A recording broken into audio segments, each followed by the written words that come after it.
പ്രാർത്ഥന ഉണ്ടോ എന്ന് ചോദിക്കുമ്പോൾ പലരുടെയും മറുപടി എന്താ? ഈ തിരക്കിനിടയ്ക്ക് എവിടെ അച്ഛൻ നേരം? ആഗ്രഹമൊക്കെ ഉണ്ട്. കുടുംബ പ്രാർത്ഥന മുടക്കാൻ നമ്മൾ പറയുന്ന പ്രധാനപ്പെട്ട കാരണം എന്താ? നേരം കിട്ടുന്നില്ലെന്ന്. ആഗ്രഹമൊക്കെ ഉണ്ടെന്ന്, തിരക്കാണ്.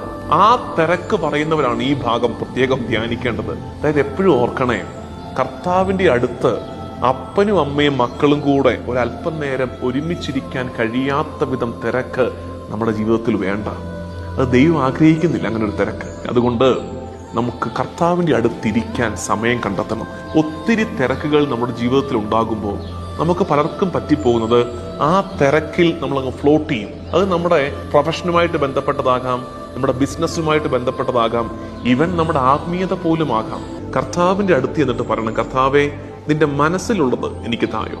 അപ്പൊ നമ്മൾ പറയും, കർത്താവിന്റെ മനസ്സിലുള്ളത് തരാൻ വേണ്ടിയാണ് ഇപ്പൊ എന്തിനാ പോയി പറയുന്നതാണെന്ന്. ആ ബന്ധം പറച്ചിലാണ്, ആ ബന്ധം, അപ്പനോടുള്ള ബന്ധം നടക്കുന്നത് അവിടെയാണ്.